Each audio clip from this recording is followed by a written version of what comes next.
네, 오늘은 요걸로 시작을 하려고 합니다. 자, 선물이라는 단어로 설교를 시작하려고 해요. 자, 이 세상 누구나 선물 싫어하는 사람이 있을까요? 없겠죠. 예. 그 이유는 여러 가지가 있을 것 같은데, 단순하게 생각해 보면 선물은 왜 좋죠? 단순하게.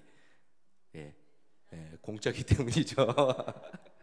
공짜기 때문입니다. 그리고 조금만 깊게 생각을 해보면 그 선물을 주는 그 사람이 저를 생각해 주었다는 고마움이 있으니까 선물을 좋아하는 걸 겁니다. 자, 나 혼자 살기도 벅찬 이 세상인데 참 누군가가 저를 생각해서 주는 선물은 우리의 마음을 감동시키고 따뜻하게 해줄 때가 많이 있습니다. 선물을 주는 상대방이 그만큼 저를 생각해주고 자신이 가진 그것을 사용해서 저한테 주었기 때문에 그것에 참 감사하게 됩니다. 자, 그렇기 때문에 선물은 점점 건조해져 가는 것 같은 인간 관계에서 우리가 누군가에게 사랑받고 싶은 그 마음을 잘 채워주는 그런 좋은 도구가 되는 것 같습니다. 자, 여러분들에게 가장 기억에 남는 선물은 어떤 거이세요? 가장 기억에 남는 선물.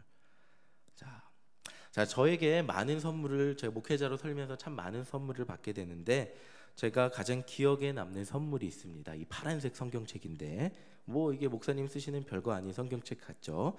자, 이게 제가 첫 개척교회에서 목회하면서 저를 가장 많이 도와주었던 두 명의 목사님 딸들과 철원에서 왔다고 말씀드렸는데 그 목사님 딸들이 철원으로 유학을 왔어요. 철원에서 미국으로 유학을 왔어요. 그리고 그 목사님 딸 둘 따라서 같은 교회 다니던 그 학생이 한 명이 와서 세 명이 저를 제일 많이 도와주었는데 제가 그 목사 안수 받을 때 주었던 성경책이 이거예요. 그래서 그 처음으로 목사님이라고 그 자매들이 그 전엔 전도사라고 불렀겠죠.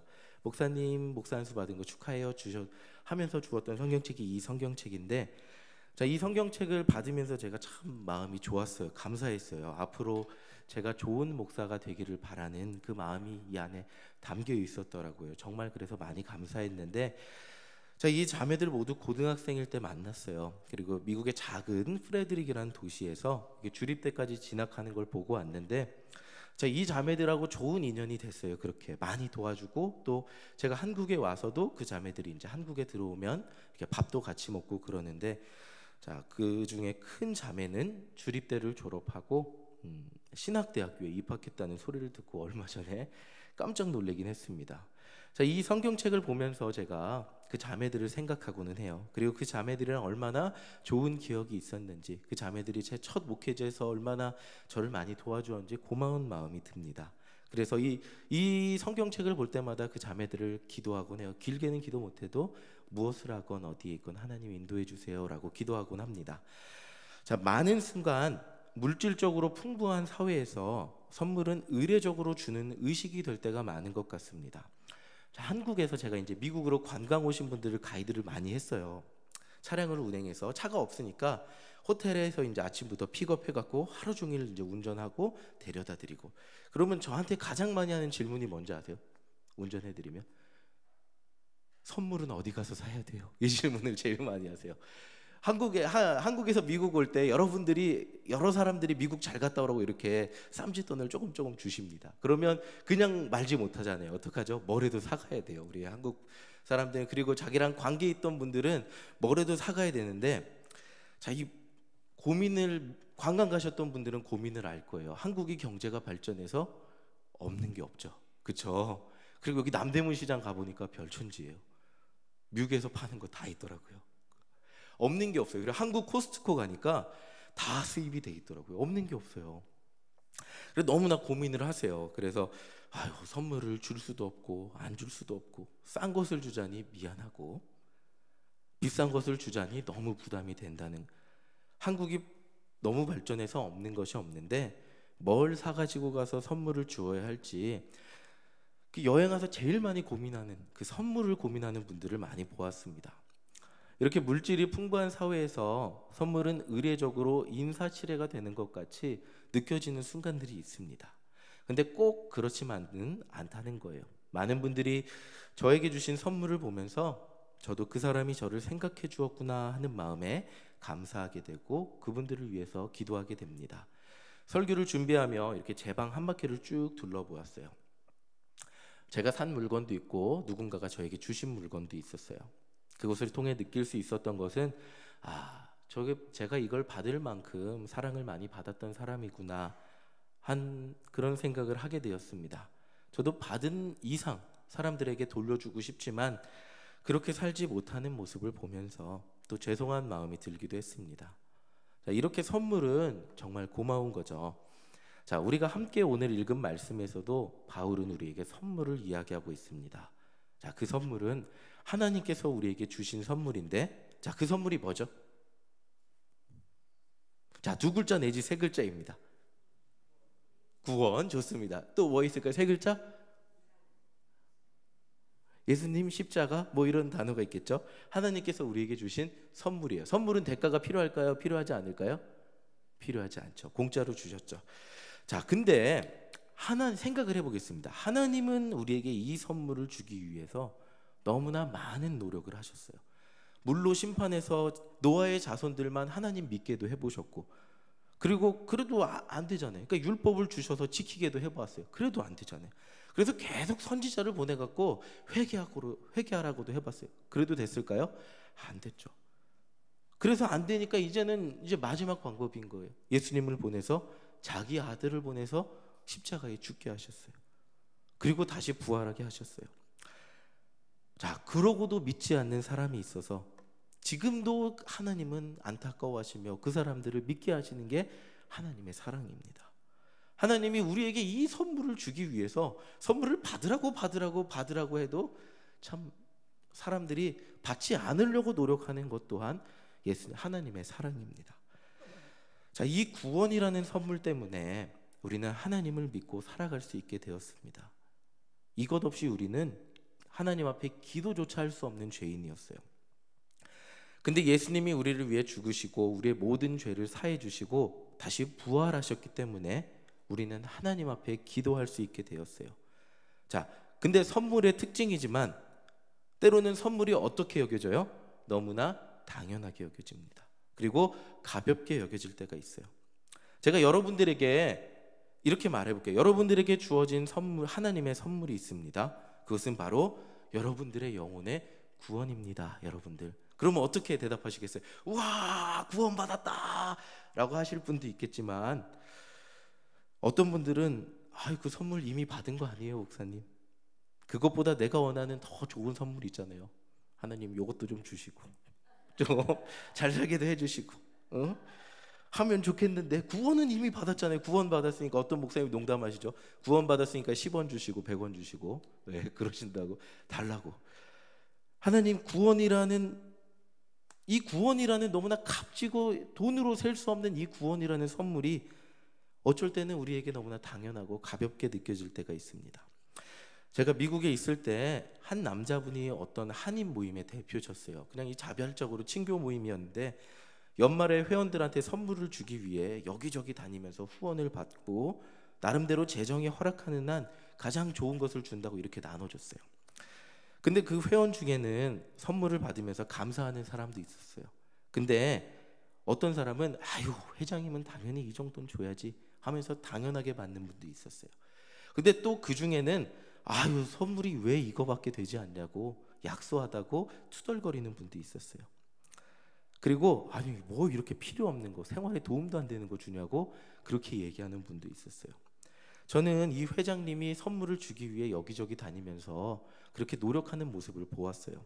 정말 열심히 준비해서 주었는데 사람들의 반응은 제각각이었어요. 심지어 너무나 당연하게 생각하고 감사하지 못하고 불평하는 사람도 있었어요. 자, 이분이 저한테 안타까워하며 했던 말은, 선물은 당연한 것이 아닌데 사람들이 너무나 당연하게 생각한다고 안타깝다는 말을 했습니다. 자, 이렇게 안타깝게도 우리 중에도 하나님의 이 값지고 정말 어렵게 우리에게 정말 이거 어렵게 주신 이 구원이라는 선물을 우리는 때때로 너무나 가볍게 생각할 수 있다는 겁니다. 구원이라는 이 값진 선물이 너무나 쉽게, 예수만 믿으면 우리에게 너무나 평등하고 너무나 그냥 쉽게 주어지기 때문에 가볍게 생각하는 사람도 있다는 거예요. 자, 그래서 바울은 이방인들과 같았던 우리들을 향하여 이렇게 말을 해요. 우리 2장 1, 에베소서 2장 1절 다 같이 한번 읽어보겠습니다. 시작. 그는 허물과 죄로 죽었던 너희를 살리셨도다. 자, 바울은 여러분들한테 이렇게 선포해요. 여러분들은 허물과 죄로 죽었던 사람입니다. 자, 이게 되게 중요해요. 뭐냐면 여러분들은 죽으러 뛰어가고 있던 사람입니다 라고 하지 않아요. 이대로 살아가다 보면 죽을 사람들이었습니다 라고 얘기하지 않아요. 뭐라 그래요? 이미 죽었던이라고 얘기해요. 이게 굉장히 중요해요. 아직 죽지 않은 것과 죽은 사람은 굉장히 큰 차이점이 있어요. 죽지 않은 사람은 다시 살릴 누가 와도 다시 살릴 가능성이 있는데, 에베소 교인들을 보고 하는 얘기, 우리들 보고 하는 얘기는 뭐라고요? 당신들은 이미 한 번 죽었던 사람들입니다. 뭐 때문에 죽었다고요? 허물과 죄로 죽었던 사람들입니다 라고 고백하고 있어요. 죽었던 사람들을 예수님께서 그냥 죽지 않은 사람들을 다시 이렇게 방향을 돌려서 살게 한 게 아니고, 허물과 죄에서 이미 죽어서 가능성이 없는, 새로운 삶의 가능성이 없던 사람들을 다시 살리신 것이 예수님의 십자가의 능력이라는 거예요. 예수님의 십자가의 능력 아니었다면 여러분들은 결코 이 십자가를 바라볼 수도 없고, 하나님을 바라볼 수도 없고, 믿을 수도 없고, 천국을 소망할 수도 없었던 사람들이 저와 여러분, 그리고 에베소 교인들이었다는 거예요. 죽은 사람을 살린 것과 똑같은 거, 이게 얼마나 값진 선물인지 설명을 해주고 있어요. 자, 그 이유가 무엇일까요? 4절에 나와 있습니다. 우리 4절 함께 읽어보겠습니다. 시작. 긍휼이 풍성하신 하나님이 우리를 사랑하신 그 큰 사랑을 인하여. 왜 이렇게까지 하나님이 만드신 자연 법칙이 뭐죠? 인간이 타락한 다음에 자연스럽게 어떻게 되죠? 죽음을 맞이합니다.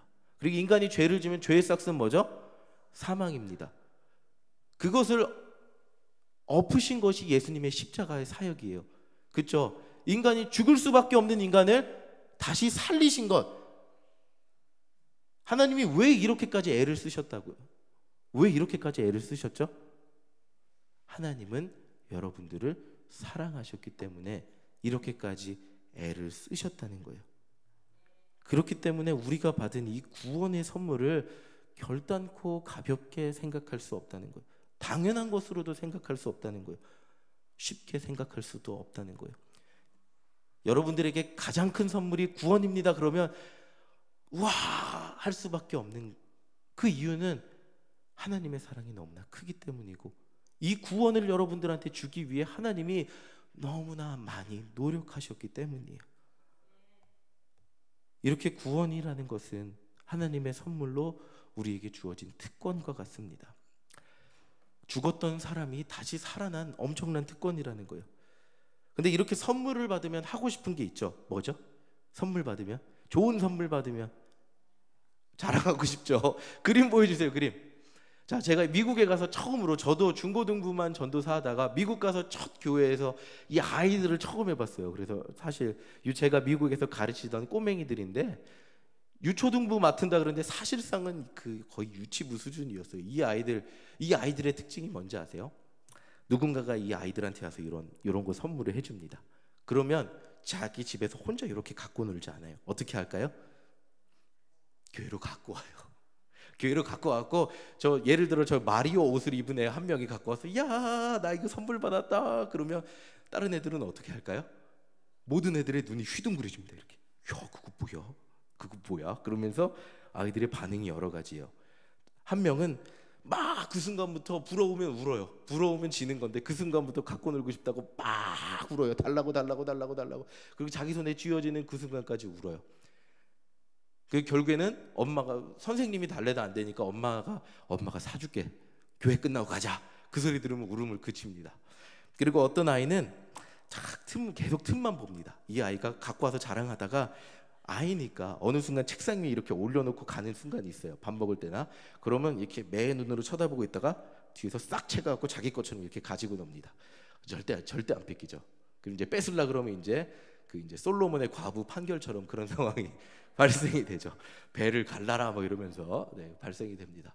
그리고 정말 아무 말 없이 부러운 척 안 하고 있다가 잘 놀다가 엄마 오면 그 순간부터 우는 아이가 있어요.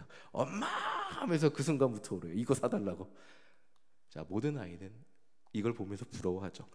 선물을 받으면 모두가 부러워하더라고요. 그 자랑을 하고 싶어 하더라고요. 그리고 그 자랑을 보면 어떻게 되죠? 부러워하더라고요. 자, 바울 시대의 유대인들도 굉장히 많이 자랑을 했던 것 같아요. 자신들이 하나님께 주신 선택받은 민족이라는 자신감이 있어요. 민족은 조그만데 선택받은 민족이라는 자신감이 있었어요. 교회 안에서 자기는 율법적으로 너네는 율법 있어? 우리는 율법 있어. 이렇게 많은 율법을 지키고 하나님 믿었어. 당연히 우리가 너희들보다 우월하지. 그리고 너네들 예수님만 믿음으로 구원을 받은 것 같지만 우리는 율법이 있기 때문에 너희들이랑 우리는 차원이 달라. 이렇게 얘기하고 자신들은 당연히 구원받은 사람들이라고 자부하고 자랑하면서 이 사람들은 무시하고 차별했던 것 같아요. 그 모든 것이 하나님께서 그들에게 주신 선물이었는데 그 선물을 그 율법조차도 선물이었어요. 유대인들을 좀 구원해 보려고 하나님이. 근데 다른 이방인들에게 똑같이 예수 믿는 사람들인데 너네들 조상 누구야? 우리 조상은 아브라함이야. 너네 조상 누군데? 자신들의 율법을 자랑하고 자신들의 그 의롭게 사는 삶을 자랑하고 자신들이 얼마나 하나님 앞에 열심히 살았는지 그것을 자랑했어요. 너희들은 예수님 똑같이 믿어서 구원받았지만 우리랑은 다른 존재야. 좀 열등할 수밖에 없어. 이렇게 자랑했습니다. 그래서 에베소에 있던 이방인 그리스도인들은 혼란스러워했어요. 예수님을 영접했어도 유대인들과 같이 할례를 받지 않으면 구원이라는 선물을 받지 못하는 것인가? 우리는 예수님을 믿는데 그들이 지키는 율법을 지키지 않으면 구원이라는 선물을 받지 못하는가? 그래서 11절 바울은 그 사람들한테 이렇게 헷갈려하는 사람들한테 이렇게 얘기해요. 보여주세요. 11절. 자, 이게 현대인의 성경으로 설명을 해놓은 건데 번역을 한 건데 같이 한번 읽어보겠습니다. 시작. 그러므로 여러분은 지난 날을 생각해 보십시오. 날 때부터 이방인이었던 여러분은 손으로 포피를 잘라 할례를 행한 유대인들에게 할례 받지 못한 사람들이라고 멸시를 받았습니다. 얼마나 자랑했는지 이게 보이잖아요. 그렇죠? 같은 예수 믿는 사람들인데 이게 얼마나 자랑했는지 보이고 있습니다. 자, 그러나 바울은 이렇게 자랑해서 그 자랑에 주눅든 사람들한테 이렇게 얘기하고 있어요. 16절. 다 같이 읽어보겠습니다. 시작. 또 십자가로 이들을 한 몸으로 하나님과 화목하게 하려 하심이라 원수된 것을 십자가로 소멸하시고. 자, 십자가의 은혜 앞에서 율법이 있건 없건 이방인이건 유대인이건 다 하나가 되게 만드셨다는 거예요. 유대인들이 자랑하는 것은 아무 짝에 쓸모없다는 거예요. 십자가의 은혜가 뭐라고요? 우리가 율법을 잘 지켰건 율법이 없었건 모두 하나님 안에서 하나가 되게, 핏줄이 다르건 흑인이건 백인이건 동양인이건 그것과 상관없이 하나님 안에 있다면 모두가 한 몸이라는 것을 이야기하고 있다는 거예요. 자, 이제 바울은 19절에서 결론을 내려줘요. 우리 19절 함께 읽어보겠습니다. 시작. 그러므로 이제부터 너희는 외인도 아니요 나그네도 아니요 오직 성도들과 동일한 시민이요 하나님의 권속이라. 색깔이 다르다고 해서 다른 사람일까요? 민족이 다르다고 해서 다른 사람일까요? 아니죠. 오직 성도들과 동일한 시민이요 하나님의 권속이라고 이야기하고 있습니다.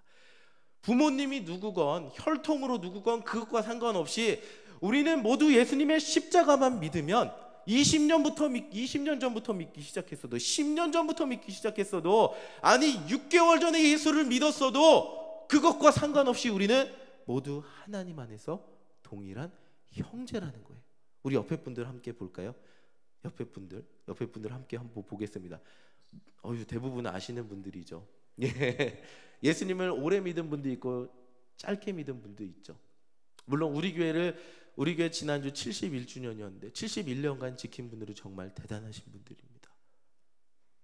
그러나 6개월 믿었다고 해서 71년 믿었다고 해서 하나님은 동일한 사랑으로 우리를 붙들고 계시고 모든 사람들이 성도들과 동일한 시민이고 하나님의 권속이라는 겁니다. 하나님의 동일한 사랑이 우리 가운데 임하고 있다는 겁니다. 자, 이 말씀을 통해서 우리에게 알 수 있는 것은 에베소 교회 안에서도 혈통에 따른 차별이 있었다는 거예요. 바울은 그 혈통에 따른 차별이 예수님의 십자가 앞에서 아무 의미가 없다는 것이라고 말씀하고 있습니다. 오늘날 우리 교회를 보기 원합니다. 우리 안에 차별이 있습니까? 혈통에 따른, 나이에 따른, 성별에 따른, 가진 재산에 따른, 그리고 직책의 지위에 따른 차별이 있습니까? 하나님이 교회 안에서 이런 것들에 따라서 더 사랑하고 덜 사랑하는 영혼이 있습니까? 교회 안에 구원의 은혜를 더 많이 받고 적게 받는 영혼이 있습니까? 자, 우리 교회를 보면 방금 전에 말씀드렸지만 처음 예수님을 믿는 분들이 계십니다. 생애 처음으로 예수님을 믿는 분들이 계십니다. 반대로 한평생 예수님을 믿은 분들도 계십니다. 하나님이 이 두 분 중에 누구를 더 사랑하시나? 두 분을 차별해서 사랑하거나 어느 한 분에게 사랑을 특별히 베풀어 주신 것, 그것은 아닐 겁니다. 하나님은 새로 오신 분이나 한평생 우리 교회에서 예수를 믿은 분이나 똑같이 사랑합니다. 그러나 우리가 하나님 앞에 좀 더 빨리 응답하고 하나님 앞에 나오게 된 것이 주님의 은혜이고 주님께 감사할 것일 겁니다. 여기에서 중요한 것은 하나님은 여러분들 모두를 똑같이 사랑하신다는 겁니다. 그렇기 때문에 우리는 자랑할 것이 없다는 거예요. 71년 전부터 믿었던 것은 하나님의 너무나 큰 은혜이고 감사할 거리이지, 내가 당신보다 먼저 믿고 빨리 믿었으니 당신보다 더 우월한 사람입니다 라고는 할 수 없다는 것이죠. 우리는 하나님의 은혜로 교회를 다니고 하나님의 은혜로 예수를 믿게 되는 사람입니다. 제가 교회를 오래 다녀서, 저는 제 나이만큼, 모태신앙이니까 제 나이만큼 신앙생활을 했겠죠. 제가 어린 시절부터 예수를 오래 믿었다고 해서, 제가 목사라고 해서, 그렇다고 해서 저는 아무것도 자랑할 것이 없다는 겁니다. 그저 제가 모태신앙으로 자란 것은 하나님께서 제게 베풀어 주신 은혜일 뿐이고, 저 같은 사람을 목사로 만들어 주신 것 역시 하나님의 은혜일 뿐입니다. 이렇게 우리 모두가 고백할 수 있는 것은 하나님이 나를 붙들어 주셨다는 그 은혜밖에 없다는 것입니다. 이렇게 우리가 하나님 앞에서 남들보다 뛰어나다고 다른 사람에게 자랑할 것은 없습니다. 우리가 노력해서, 우리가 잘해서 하나님께 받은 것이 없기 때문입니다. 우리 모두는 하나님의 은혜로 같은 구원을 받은 사람입니다. 하나님은 이것으로 말미암아 우리에게 이것을 이루어 가시기를 원하십니다. 우리 21절, 22절 마지막 결론인데 이게 제일 중요해요. 다 우리가 71년이나 6개월이나 똑같다고 한 이유가 있어요. 그 이유가 바로 이거예요. 우리 다 같이 한번 읽어보겠습니다. 시작. 그의 안에서 건물마다 서로 연결하여 주 안에서 성전이 되어가고 너희도 성령 안에서 하나님이 거하실 처소가 되기 위하여 그리스도 예수 안에서 함께 지어져 가느니라. 아멘. 자, 71년 되신 분이나 6개월 되신 분이나 저같이 목사나 성도님이나 집사님이나 다 똑같이 사랑하셔서 이 안에서 같은 은혜를 받으라고 하신 것이 이유가 뭘까요? 하나님의 교회를 세워가라고 하신 거예요. 우리 모두가 함께 힘을 모아서 하나님의 교회를 세워가라고 말씀해요. 그리스도 예수 안에서 뭐라고요? 함께 지어져가는 공동체가 되라고 우리 안에 말씀하고 계신 거예요. 하나님이 누구를 더 사랑하시고 누구를 덜 사랑하신다면 우리가 하나 되어서 하나님의 전을 지어갈 수 있을까요? 교회를 세워갈 수 있을까요? 그렇지 않겠죠. 세상처럼 하나님 앞에 더 사랑받기 위하여 발버둥 치고 하나님 나 좀 더 사랑해 주세요. 왜 나를 더 사랑해 주시지 않습니까? 라고 질투하며 시기할 수도 있겠죠. 그렇게 질투하고 시기한다면 그 결론은 아담의 자식 가인과 아벨이 어떻게 됐죠? 그런 비극적인 결말이. 그러나 하나님은 그렇게 하지 않으십니다. 하나님은 우리 모두를 사랑하시고 주님 안에서 이 교회를, 우리를 부르신 이 교회를 주님 안에서 세워가기를 원하고 계십니다. 이제 말씀을 마치며 이 사순절 기간의 십자가라는 하나님의 사랑 이야기가 우리에게 지금 이 순간 당연하거나 식상하거나 별거 아닌 이야기로 들려지지 않기를 소망합니다. 하나님이 얼마나 힘들게 여러분들에게 이 선물을 주셨는지 기억하시기 바랍니다. 누구나 가지고 있는 이 성경책을 바라보며 저는 그 자매들이 저를 얼마나 사랑해 주었구나를 매번 기억하고 기도하게 됩니다. 그렇다면 이 성경식보다 훨씬 더 많이 애를 쓴 이 십자가를 바라보며 우리가 기억해야 될 것은 예수님의 끊임없는, 정말 포기하지 않는, 이 세상 모든 사람들을 향하여 끝까지 포기하지 않으시는 그 사랑을, 여러분들을 향하여 끝까지 포기하지 않는 그 사랑을 기억해야 할 것입니다. 그 사랑이 이 사순절 기간에 여러분들 마음속에 깊게 기억되기를 원합니다. 또한 하나님 앞에서 자랑할 것이 우리에게 아무것도 없음을 기억하시기 바랍니다. 그저 우리와 함께하는, 우리 성도들과 함께 이 일신교회를 세워가는 우리 모든 목사님, 장로님, 전도사님, 권사님, 집사님, 성도님들 되시기를 간절히 소망합니다. 우리의 맡은 바 자리에서 주의 전을 온전히 세워갈 때 주님의 십자가가 바로 세워짐을 기억하시기 바랍니다. 이 사순절 기간에 주의 전을 바르게 세워가는 저와 여러분들 되시기를 간절히 소망합니다.